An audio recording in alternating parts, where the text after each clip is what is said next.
bonne année. C'est de rigueur début janvier, alors je commence par ça. Je vous souhaite autant de plaisir à écouter ce podcast que j'ai à le faire. Merci beaucoup d'être là. J'ai pas mal de projets pour 2020 que j'ai hâte de partager et de mettre en place au fur et à mesure de l'année. Bon alors je vais pas non plus révolutionner le système, hein. Je vais pas interviewer Philippe Stark au Stade de France. Quoique, ça pourrait être une idée. Mais j'ai plein de petits projets, même si on ne doit pas dire petits. Je me souviens que dans le magazine dans lequel je travaillais dernièrement, ma boss m'avait dit faut arrêter de dire petit, on fait une petite réunion, je t'envoie un petit mail, j'ai noté des petites idées. Non, rien n'est petit et tout a une valeur, c'est trop réducteur ce mot. Et ça m'avait marqué.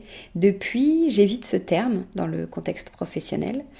Alors on va dire non pas que j'ai des petits projets, mais que j'ai plein de briques, disons, que je vais empiler les unes sur les autres, des nouveautés ici et là. Et j'espère que ça vous plaira et que vous serez toujours aussi nombreux à me suivre dans cette aventure. Allez, c'est parti pour le premier épisode de 2020. Bienvenue sur Décodeur, le podcast qui parle de celles et ceux qui font la déco aujourd'hui. Je m'appelle Hortense Leluc et à chaque nouvel épisode, j'invite à mon micro un architecte ou un designer, une marque reconnue ou émergente, un entrepreneur ou un influenceur, quelqu'un que vous allez connaître ou pas, mais qui dans tous les cas va nous parler déco. Son parcours, son métier, son quotidien, son univers, ses goûts, on saura tout. Enfin, j'espère.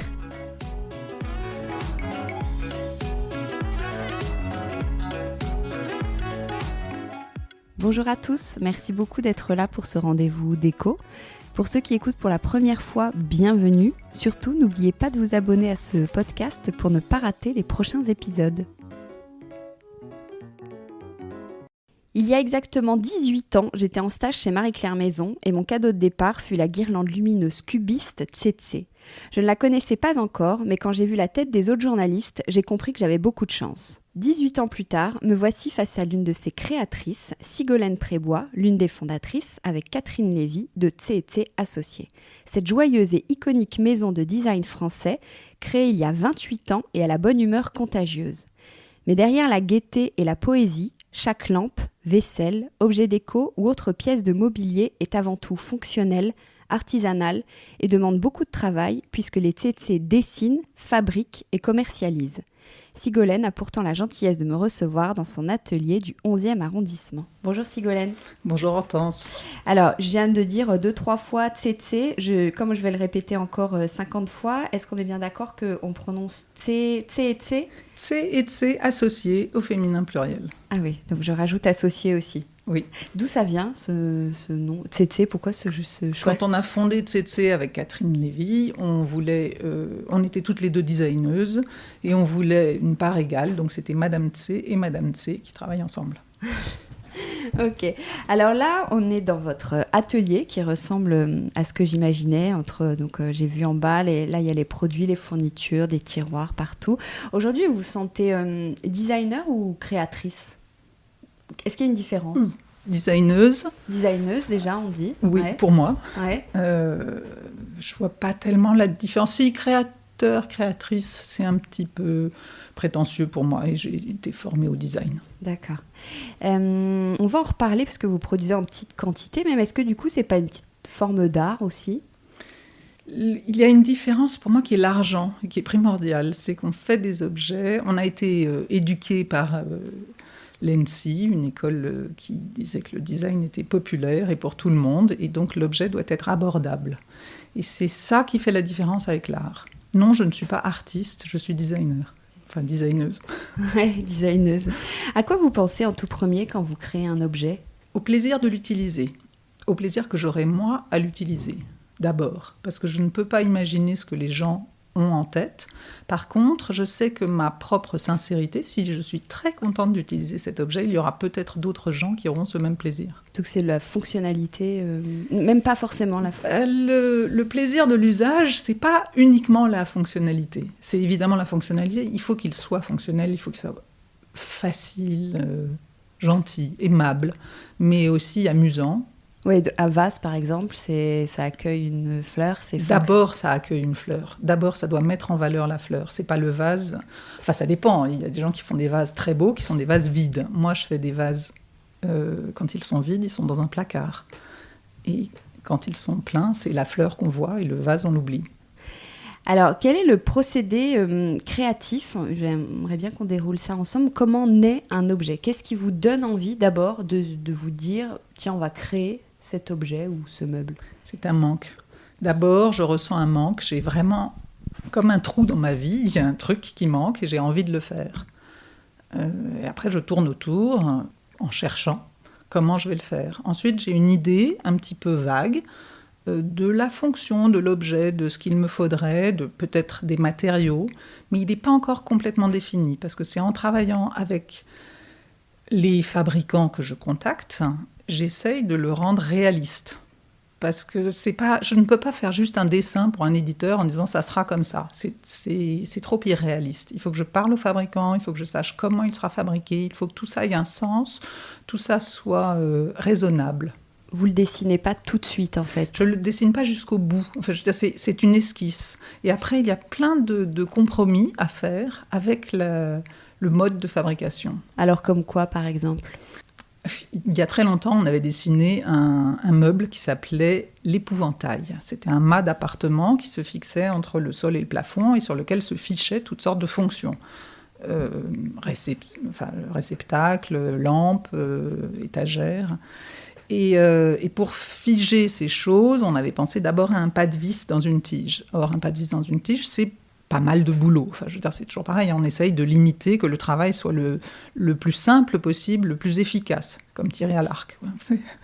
Et c'était un petit peu long, donc un petit peu cher forcément.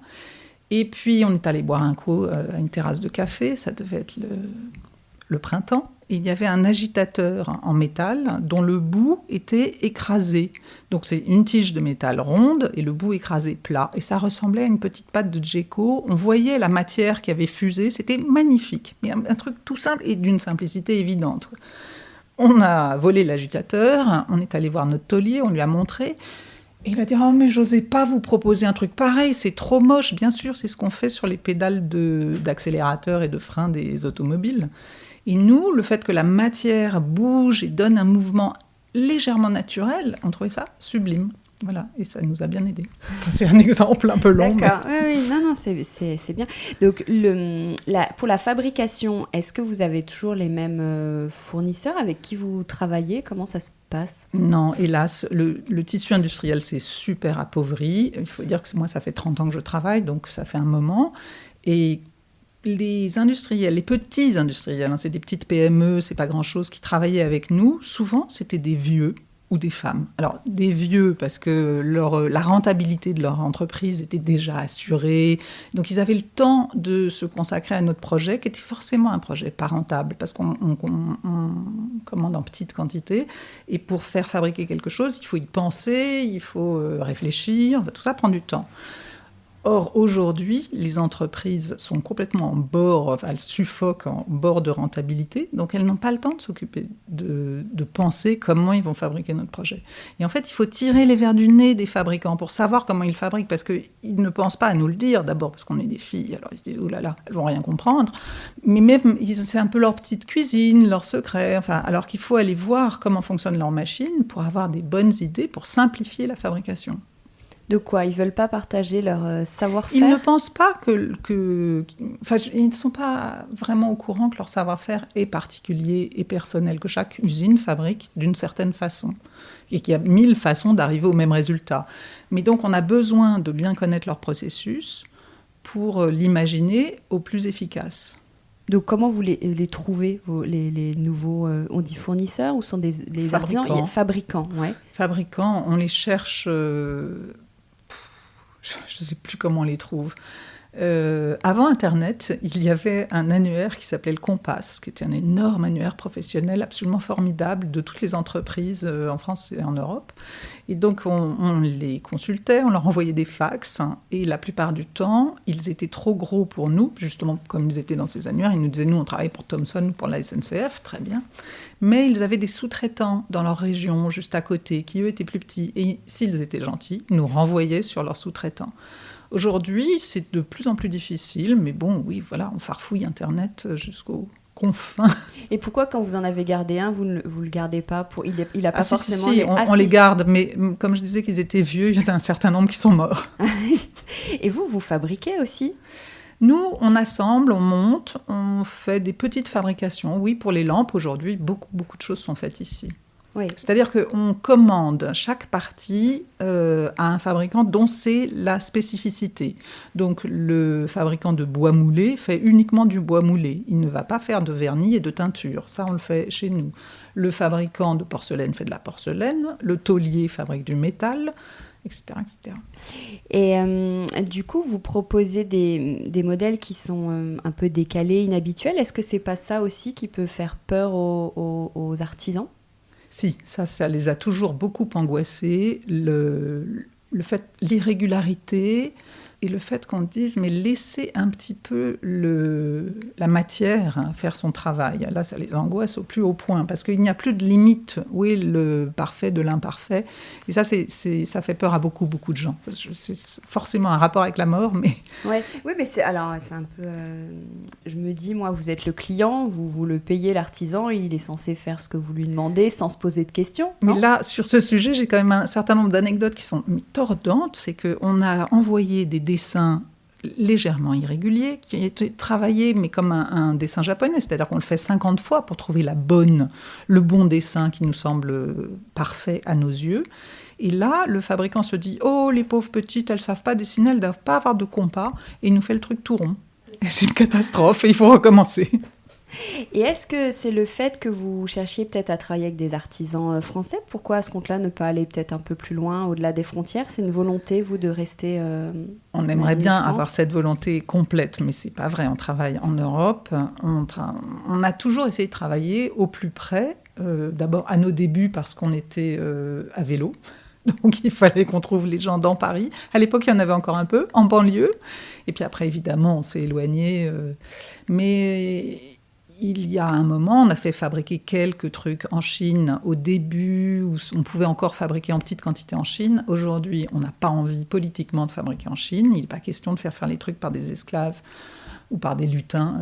Si ça coûte moins cher que le prix de la matière, c'est pas normal. Mais on fait fabriquer aux confins de l'Europe aussi, parce que c'est un peu moins cher. Enfin, faut pas se leurrer. Du coup, si vous faites des produits artisanaux, aucun objet ne se ressemble vraiment ? C'est quelque chose que vous cherchez ? Oui, parce qu'en fait, c'est la réalité. Dans toutes les usines, mais même les usines de voitures, enfin, je veux dire, les choses sortent. Une machine a aussi des petits bugs. Les êtres humains qui sont derrière, parce qu'il y a des gens quand même un peu partout qui vont poncer, ébarber, faire des opérations, vont donner un petit quelque chose aux objets. Et en fait, ce monde d'aujourd'hui du zéro défaut, je le trouve très grave. J'essaie de lutter vraiment contre. Je trouve qu'on perd de l'argent, mais au niveau de la planète. Enfin, et on détruit la planète en poursuivant cette idée de zéro défaut. Et en plus, ça ressemble aussi au Botox et aux problèmes. Enfin, je veux dire, oui, on va mourir, oui, on va attraper des rides, et c'est très bien. On peut laisser l'imperfection, l'irrégularité arriver, et ça ne va pas nous faire trop de mal, quoi.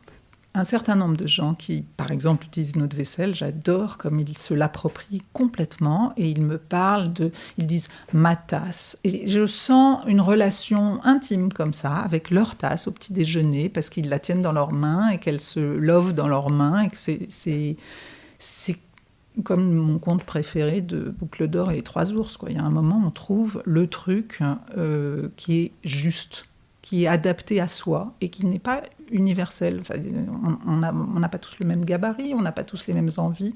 Donc forcément, il y a un truc qui est juste pour soi. Donc vous jouez là-dessus, vous ? Oui. La marque joue là-dessus un peu ?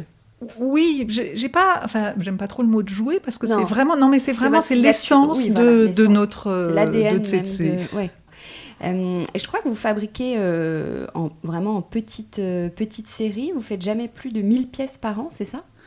C'est pas si... Enfin, je veux dire, aujourd'hui, on fait bien moins de 1000 pièces par an. C'est Ah pas ouais si net que ça. Mais c'est surtout qu'on fait des petites commandes. En effet, 1000 pièces, pour nous, aujourd'hui, c'est une grosse commande. Vous travaillez à la commande? Pas Non, du tout. pas tellement. On a fait quelques projets à la commande. On a fait un cinéma, on a travaillé des cafés. Enfin, pour les commandes pour nous, non, on fait des petites séries qui oscillent entre 50 et 1000 pièces.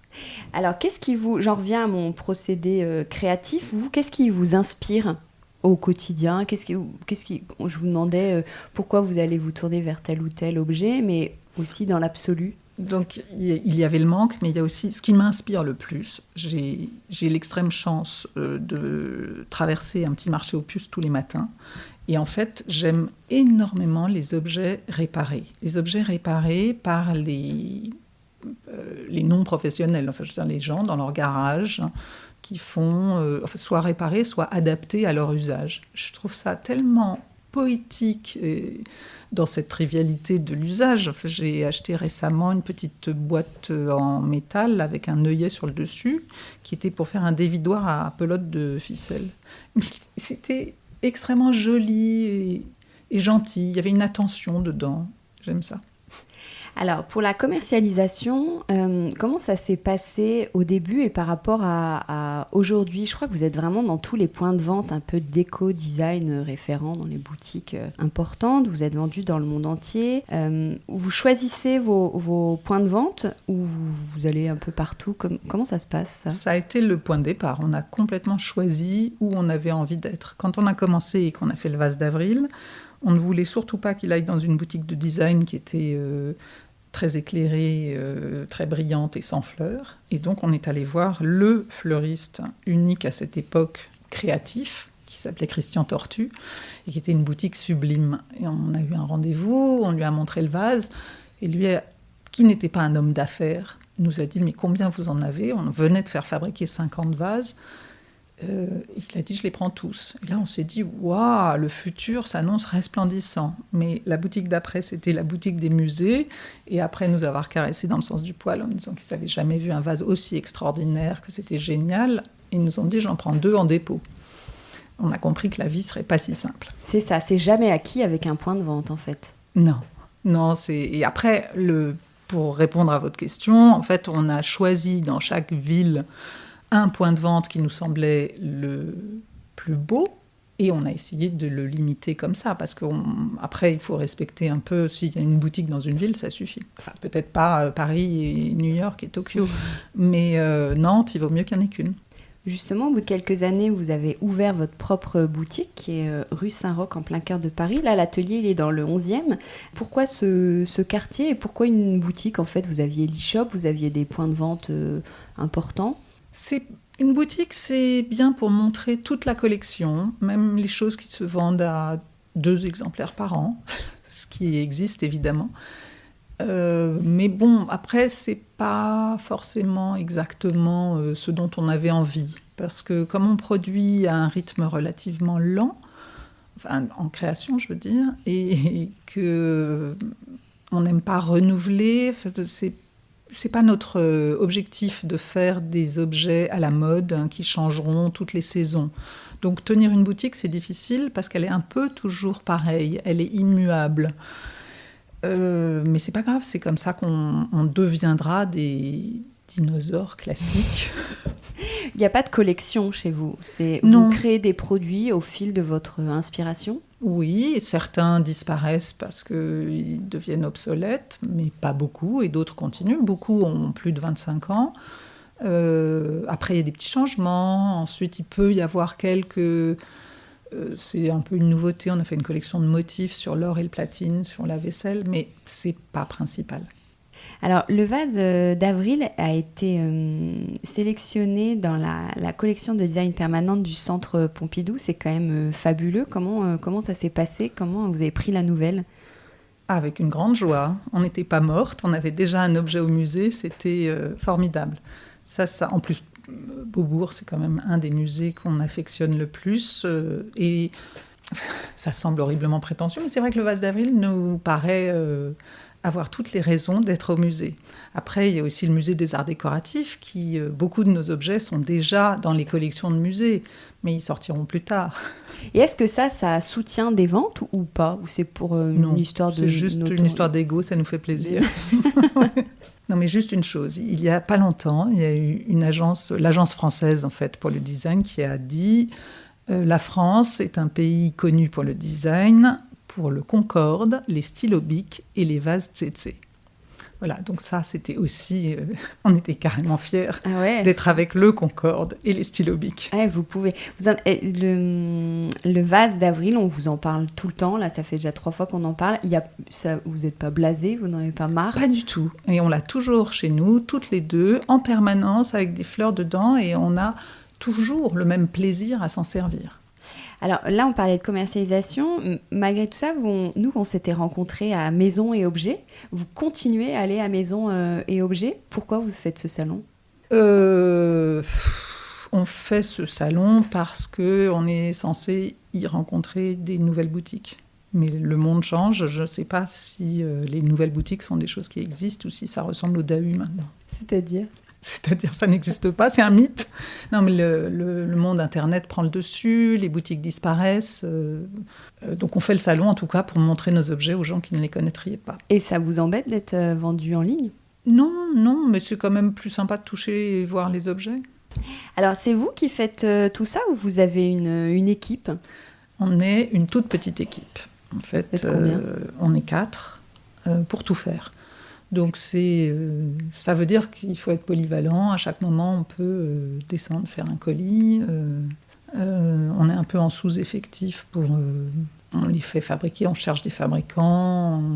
On travaille trop, mais il n'y a pas de solution pour l'instant. Oui. Vous avez lancé en 1991 Tsetse. Comment, en fait, on n'en a pas encore parlé? Dans quel contexte?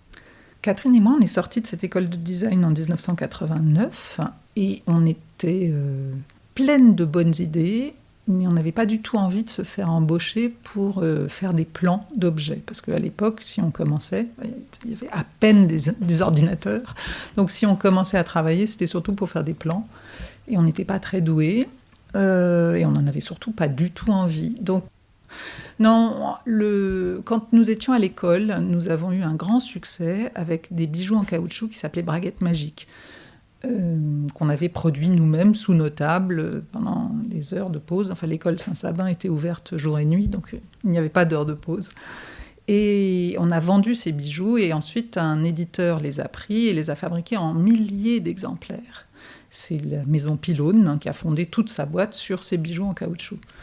Donc on s'était dit, finalement, on peut se faire confiance, on va dessiner des choses et après des éditeurs viendraient nous voir. Ça a été le point de départ de Tsetse. On ne pensait pas du tout qu'on allait rester avec notre entreprise à nous et tout faire pendant 30 ans. C'était juste, on voulait montrer notre savoir-faire et on pensait que les éditeurs viendraient.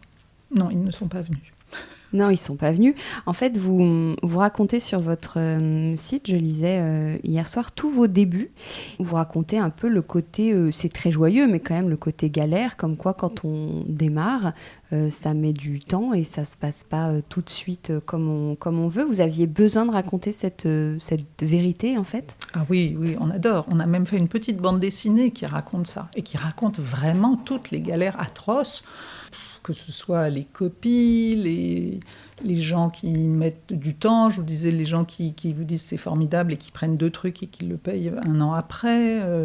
On raconte toutes les histoires qui nous sont arrivées parce qu'en fait, il n'y a pas de succès immédiat, jamais. Même avec un objet aussi formidable que le Vase d'Avril, puisqu'aujourd'hui, je le sais, j'en suis tout à fait consciente, pendant 3 ans, on s'est promené avec notre vase et les gens tournent autour comme les requins autour de leur proie. Mais ils n'en veulent pas, quoi. Enfin, et au bout de 3 ans, les journalistes nous font « Oh, c'est intéressant, c'est nouveau, ça !» Il vaut mieux répondre « oui ». Et on avance comme ça. Mais comment vous l'avez vécu, cette période-là, vous, justement, ces 3 années un peu d'attente que ça démarre? C'est pas grave. Nous, on partait de zéro, donc ça nous faisait rien. Ça nous faisait ni chaud ni froid, en fait. On n'avait pas du tout de success story en tête. on était juste contente, au bout de 3 ans, de pouvoir se payer un SMIC. Et voilà, mais pendant 3 ans, vous n'êtes pas payé. C'est ça qui peut être pendant difficile. 3 ans, on n'était pas payé, en effet. Enfin, on faisait des petits boulots alimentaires à côté, qui nous ennuyaient profondément, comme, je sais pas, comment ça s'appelle, des leaflets pour architectes, enfin, je veux dire, n'importe quoi, de la mise en page. On avait eu un joli boulot quand même par une marque du Sentier. Il trouvait qu'on avait tellement d'idées, il nous payait chaque mois pour qu'on lui fournisse des idées à la fin du mois. Ça, c'était sympa. Bon, je reviens un petit peu sur le vase d'avril qui vous a fait connaître. Est-ce que vous pouvez nous raconter son histoire, puisqu'elle date de vos tout débuts? Ouais, le vase d'avril, c'est vraiment l'histoire de nos tout débuts. C'est un des premiers objets qu'on ait fait. On a commencé à travailler avec des tubes à essai. On trouvait que c'était une très bonne idée de séparer les fleurs. Aujourd'hui, ça paraît complètement normal, le tube à essai et la fleur, ça va ensemble. Je vous promets qu'à l'époque, c'était pas le cas. C'était un peu iconoclaste, quoi, de les mettre. Et puis on les a tripotés, assemblés, collés, mais ça ne nous allait jamais. Et à un moment, on a trouvé la pièce d'articulation, qui n'est pas du tout une invention, c'est la même que celle des gonds de porte, c'est tout à fait logique et simple. Et là, mais vraiment, on a dansé de joie parce qu'on savait qu'on tenait une bonne idée. Parce que du coup, le vase peut se positionner selon les fleurs, en fait, on crée des bouquets différents, on peut avoir un petit truc rond, on peut avoir un truc au garde à vous, mais ça, c'est selon les fleurs ou selon le support sur lequel il est. Devant une fenêtre, sur un petit guéridon, tout ça change tout. Et vous l'avez imaginé en combien de temps, en fait? C'est j'en des sais heures, rien. des jours de travail? Ouais, mais ça, les idées traînent dans la tête, elles reviennent, elles rebondissent, on joue avec, oui, pendant un petit peu longtemps quand même. Et puis après, il faut trouver quand même comment le fabriquer. Parce que, bon, on a une idée d'articulation, on a fait faire un premier prototype par un vieux monsieur, une vieille dame, qui étaient des soudeurs. Et il était tout petit, on en a fait quelques-uns, on en a fait 10 comme ça. Et puis on a commencé à le vendre autour de nous, mais là c'était presque un peu humiliant, c'était à la famille, c'était comme quand on fait des colliers de nouilles quand on a 12 ans. Et on voyait bien qu'il y a des gens qui n'arrivaient pas à le faire tenir debout, qui se plaignaient. Donc on s'est dit, il faut qu'on le fasse un peu plus grand. Et on est arrivé au format qu'il a aujourd'hui, enfin le classique. Et là, on s'est dit, c'est formidable, c'est impeccable. Mais là, il a fallu chercher des fabricants. Donc, on a trouvé un fabricant de boucles de ceinture et de boucles de chaussures qui était en banlieue parisienne. On a de la chance parce qu'aujourd'hui, ça n'existe plus. On est allé le voir, il a fabriqué la pièce métallique. Et on a trouvé un fabricant de tubes à essai. Et quand je disais on a fait fabriquer 50 vases, c'est qu'en fait, 50 vases, ça faisait 1000 pièces métalliques et 1000 tubes. Et ça, c'était un peu le point de départ pour parler à un industriel. C'est juste, si on pouvait aligner ces 3 zéros, ils ouvraient leurs oreilles. Et après, il a fallu le commercialiser, vous l'avez proposé Là, c'est ce que je disais, on est allé voir Tortue, qui a acheté les 50 vases. Ah, je croyais que c'était chez Santou. Non. Santou existait presque pas à cette époque même. C'était vraiment Tortue d'abord. Ensuite, on a vendu quelques-uns à la réunion des musées nationaux. Donc là, ce sont les boutiques des musées. Et puis après, on s'est dit, bon, maintenant, où est-ce qu'on va aller le vendre? Qu'est-ce qu'il y a de joli? Et à l'époque, la Galerie Santou était un magasin réservé aux architectes, habillés en veste Schreiber et Hollington, avec les stylos verts et rouges dans la poche. Et c'était tenu par un vieux monsieur acariâtre qui fermait la porte derrière ses clients. Et il vendait les lampes Noguchi, l'escalier Talon et les fauteuils Charlotte Perriand. Pour nous, c'était le nec plus ultra, parce que l'époque était au baroque, au rococo, et on s'y sentait pas bien du tout. Et donc là, un jour, mon frère nous a dit, mais il n'y a plus le vieux monsieur acariâtre, et il y avait Pierre Romanet, qui est le patron de la Galerie Santou, et qui nous a reçus en disant oui, c'est très bien, mais moi je vends surtout des meubles, je vois pas ce que je vais faire avec votre vase. Mais écoutez, on essaye. Et en fait, ça a marché tout de suite, très très bien, parce que parmi de beaux meubles, il était très bien mis en valeur. Et un jour, Pierre nous a proposé de faire une exposition. Et donc, on avait juste nos 3 vases à l'époque. Et on a fait un mur entier couvert de vases d'avril. L'autobus passait dans la rue devant cette façade, et là, c'était l'extase. Et après, la Galerie Santou n'a pas cessé de vendre des vases d'avril quotidiennement. Et pour vous, c'était lancé, du coup? Oui. Alors vous, à quel moment vous intervenez dans toutes ces tâches, je dirais? Je pense à des objets, je les dessine, et je cherche comment les faire fabriquer. Donc je vais jusqu'au bout de la première fabrication. Et pour le suivi, c'est quelqu'un qui prend le A priori, ouais, quand on n'est pas trop débordé, c'est comme ça. Et sinon, oui, je reprends le relais. Vous intervenez partout ? Oui, un peu. Mais c'est toujours difficile parce qu'en fait, comme justement on produit peu, enfin comme on distribue peu, quand on fait une fabrication, on fait 100 ou 300 pièces, et puis 1 an plus tard, on revient pour refaire ces mêmes pièces. Mais en fait, le fabricant a complètement perdu son savoir. Il ne faut pas croire que ça reste. Enfin, je veux dire, les machines sont déréglées, les ouvriers sont partis, plus personne ne sait comment ça se fait. Donc finalement, c'est toujours aussi difficile à chaque nouvelle fabrication, même si ça fait 30 ans qu'on fabrique un truc, il faut remettre au point, resserrer les boulons, vérifier que c'est bien OK. Et même pour ce vase d'avril qui doit, j'imagine, être fabriqué en grande quantité. Bon, le vase d'avril, non, heureusement, enfin, c'est un peu différent, c'est quand même à chaque fois des galères, ça glisse. Les fabrications, c'est tout le temps en train de perdre des informations, mais le vase d'avril, c'est quand même plus continu comme fabrication, donc ça va. Les tubes, ça va. Ouais. Qu'est-ce qu'on ne soupçonne pas justement dans la difficulté de ces fabrications ? Vous disiez ça glisse, ça veut dire quoi ça glisse ? Ça veut dire que le point de soudure sur la tige, il est nickel, on croit que c'est acquis. Et en fait, la fabrication suivante, on a un gros pâté et on se demande ce qui s'est passé. La machine a changé, les ouvriers ont changé, qu'est-ce qui s'est passé ?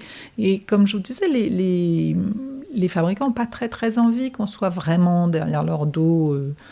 Donc c'est compliqué d'avoir les infos. Et comment ça s'explique et comment on pourrait le régler en fait ce problème que j'imagine qu'il y a d'autres sociétés comme vous qui... Je pense que c'est parce qu'on est trop petit financièrement. Donc on est toujours la cinquième roue. Soit on est un gros mais on a beaucoup d'argent, soit on est un gros et on commande en permanence. Ouais. Et donc ça avance et rien n'est jamais changé.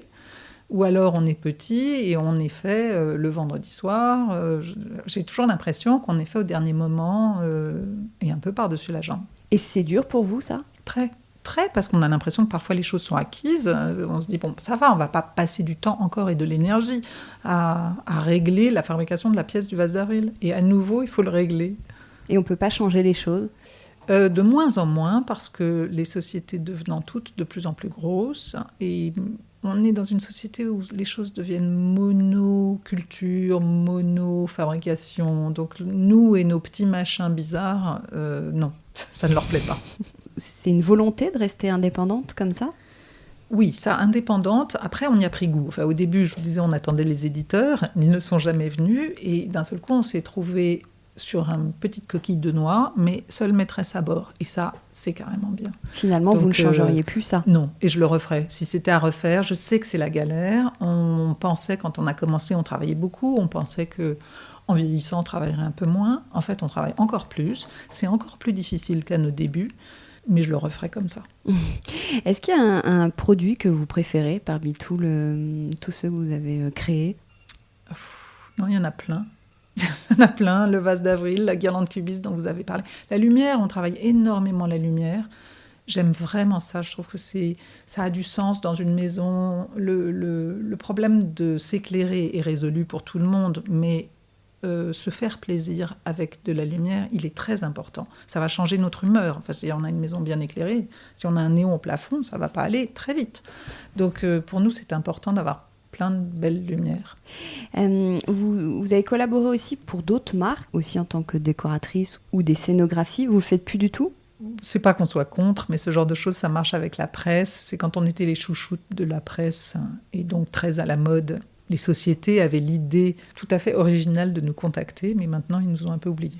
Alors, c'est une transition toute trouvée, parce que je voulais aborder ça avec vous. C'est vrai qu'il y a 20 ans, je dirais, vous étiez les créatrices pointues, vous l'êtes toujours, mais vous dites que vous n'êtes plus vraiment dans l'air du temps, donc c'est-à-dire... En fait, on a ouvert un flux. Je vous disais qu'on était là au moment du baroque et du rococo. Et nous, on est arrivés avec notre simplicité. Et maintenant, au début, c'était presque choquant. Enfin, oh, ça sert à rien, c'est trop minimaliste. Maintenant, il y a eu tant de gens qui ont copié. Enfin, on a plein d'enfants illégitimes dans la nature. Ceux-là ne sont pas très intéressants, mais aussi il y a une vraie filiation avec des designers intéressants. Et là, je pense à Constance Guisset, quand je l'entends, quand je vois ces objets, je sens vraiment quelque chose de familier et d'intéressant. Mais après, c'est le mouvement normal. On n'est plus à la mode et quand on sera très vieille, on le redeviendra. Voilà. Et comment vous le vivez, ça? Justement, il y a 20 ans, vous étiez les petites créatrices. Les chéries. Voilà, comme moi, quand j'ai eu ma guirlande, c'était... Oui, c'était le NAC plus ultra. Ouais, voilà. Aujourd'hui, comment je le vis, c'est pas très agréable, mais c'est pas très grave parce que je vois bien des générations qui continuent. Je reçois des jeunes, des stagiaires, des trucs comme ça, qui me disent « Oh là là, j'ai été élevée dans vos objets ». Ça me fait un drôle d'effet d'abord. Mais en fait, ils continuent à vraiment apprécier à l'usage. Donc oui, nous ne sommes plus dans la presse, mais les gens continuent à aimer se servir des objets. Quel recul vous avez sur le monde de la déco, du design dans l'absolu? Quel regard vous avez, pardon? J'ai un peu de mal avec le goût immodéré du changement. Il ne me semble pas que les objets, on ait à les changer tous les 6 mois. En plus, moi ce que j'aime, c'est les choses qui se réparent, qui durent, qui vieillissent, qui se patinent. Mais donc ça, c'est un peu acommercial ou anti-commercial. Oui, alors que le design, vous trouvez que c'est commercial actuellement? Oui, l'idée de la déco, les émissions de télé qui vous expliquent comment refaire sa salle de bain et sa chambre éternellement, oui, je trouve ça très commercial et très vain. Comment on reste dans le coup, justement, quand on vieillit? Ça ne m'inquiète pas, ça. Je pense qu'on a toujours été dans le coup. Je pense que notre métier et la façon dont on l'exerçait, c'était aussi d'être des nés.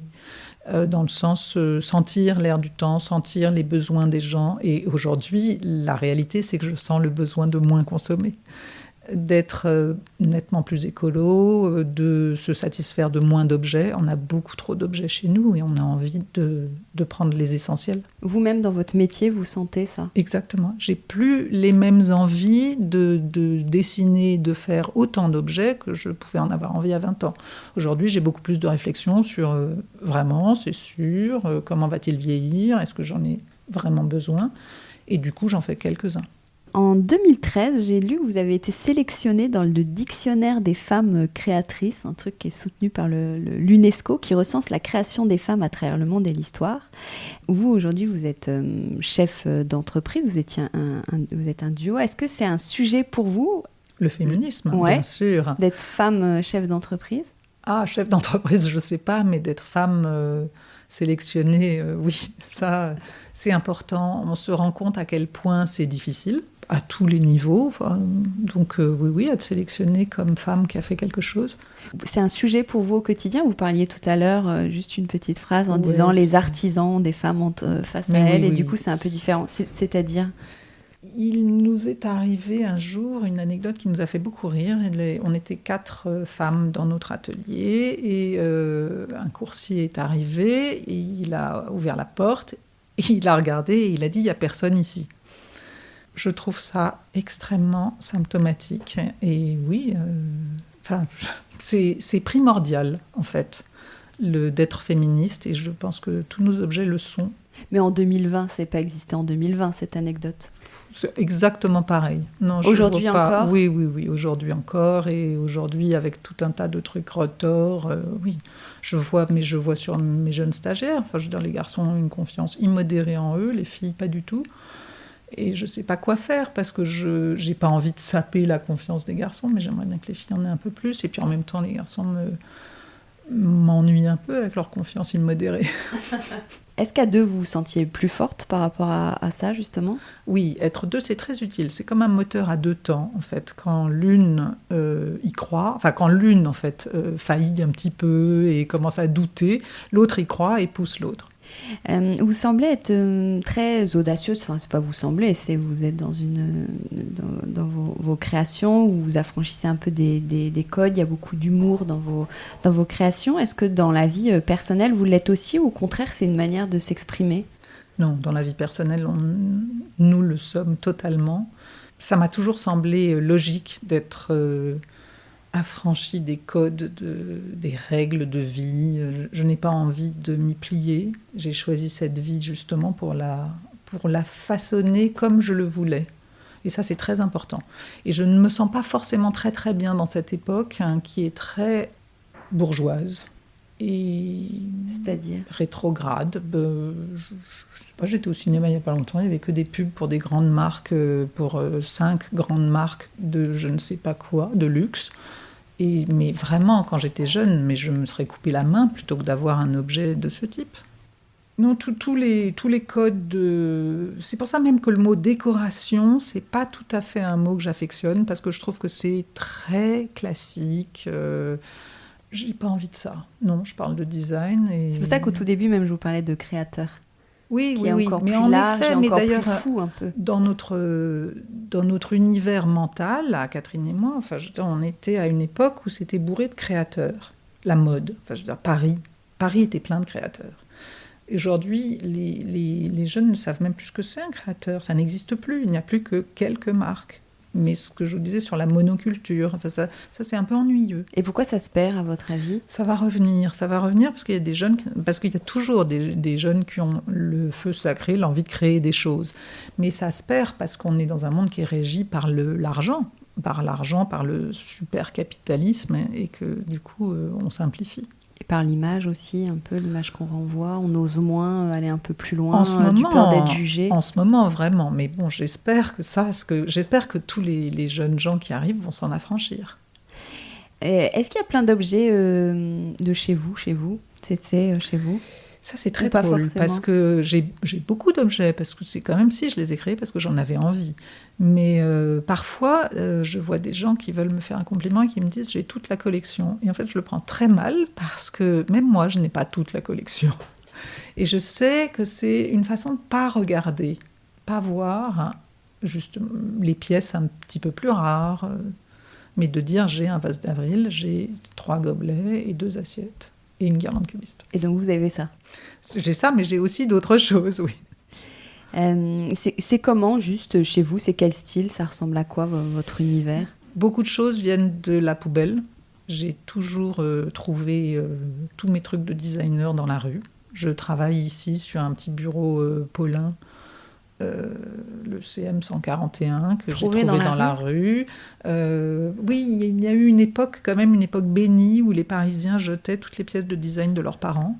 Donc j'ai énormément de meubles design. Et ou réparer, améliorer, changer. Enfin, c'est pas une question d'améliorer, mais changer, adapter à mon usage. Et votre palette de couleurs ? Ma palette de couleurs, ça fait très longtemps que je vis avec un sol rouge. J'ai vu ça dans l'atelier de Miro et ça m'avait vraiment plu. Aujourd'hui, je manque de lumière et le rouge est un formidable absorbeur de lumière.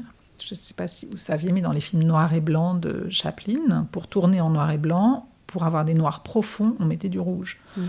Donc ça devait être très beau de voir ces costumes rouges, mais j'ai jamais vu de photo couleur. Mais je me rends compte aujourd'hui que mon sol rouge absorbe toute la lumière. Dans votre chambre aussi, un sol rouge ? Je croyais que c'était déconseillé. Ah, pour bien dormir. Oui. Non, j'habite un truc sur plusieurs niveaux. C'est maigre, mais c'est sur plusieurs niveaux. Donc non, en haut, c'est bleu marine. Ah. Quels sont les courants ou les designers qui vous inspirent ou qui vous inspiraient, qui vous accompagnent dans la vie ? Charlotte Perriand était la marraine de notre école. Ça, c'est très important. Elle a été vraiment formidable dans tout son design, sa vie, sa liberté. Donc, elle est importante. Il y a évidemment Yann Nagui aussi, qui était un designer avec une patte, un dessin qui nous parle.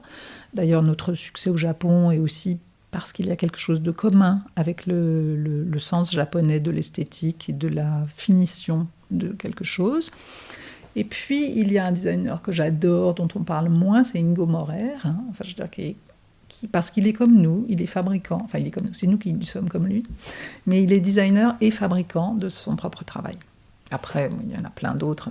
Le grand Alvar Aalto, parce qu'il y a une douceur, un rapport à l'humain dans son design qui est très important. Et puis aussi un truc, c'est pas le grand confort, j'adore. En fait, je pense à les fauteuils qu'il a fait, qui étaient pour un sanatorium. Et c'était en bois dur. J'aime bien l'idée à l'époque que ça allait comme confort. Oui, ça suffisait. Alors, on est en 2020, c'est le début de l'année. Vous avez une liste de vœux, des souhaits pour 2020 particuliers ?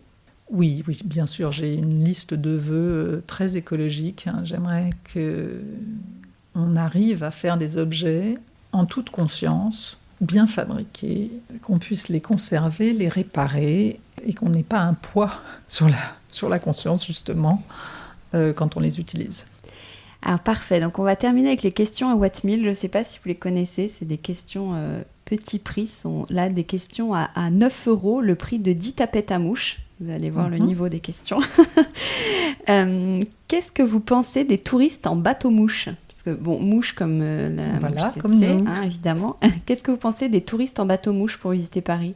C'est ridicule. Je pense qu'ils ont beaucoup de chance. Enfin, si on enlevait le son, ils ont beaucoup de chance d'être sur la Seine. C'est un des trucs les plus formidables de Paris. Ah, vous trouvez ? Ah, j'adore. Et quand on a parlé du bateau-bus, qui est en place, mais pas encore vraiment très opérationnel, j'adore cette idée. Est-ce que vous êtes du genre à prendre la mouche ? Non, pas vraiment. Qui voudriez-vous voir tomber comme des mouches ? Les gens conformistes et réactionnaires. Est-ce que vous avez utilisé le mouche-bébé pour vos enfants ? Parce qu'aujourd'hui, il y a tout un débat autour du mouche-bébé. Oui, c'était horrible. Oui, mais quand même, cet engin m'a fascinée. Oui, je suis toujours très intéressée par les procédés. Et là, c'est simple, c'est efficace, on le voit fonctionner, c'est impeccable. Sous Louis XV notamment, les femmes se dessinaient des mouches sur le visage ou sur le décolleté. Est-ce que c'est une époque qui vous attire ? Vous inspire, pas du tout. J'aurais bien aimé avoir une belle mouche sur la lèvre ou sur le décolleté, mais c'est pas tout à fait mon genre. Est-ce que vous êtes fine mouche ? Oui, sans aucun doute.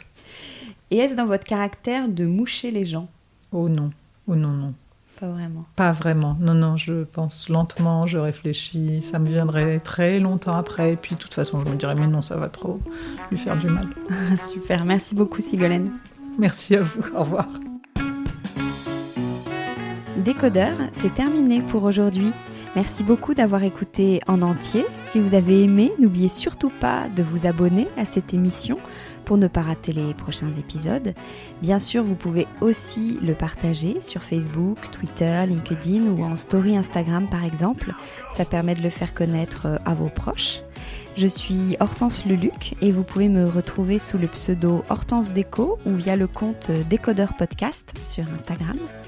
Et si jamais vous écoutez sur iPhone via l'application Apple Podcast, vous pouvez aussi me laisser un commentaire, rubrique classement et avis, parce que plus j'ai de commentaires, plus Décodeur se démarque dans la jungle des podcasts, ce qui est très important pour moi, pour me faire connaître encore plus largement et faire découvrir le monde de la déco au plus grand nombre. Voilà, merci et à très bientôt alors, ici ou ailleurs.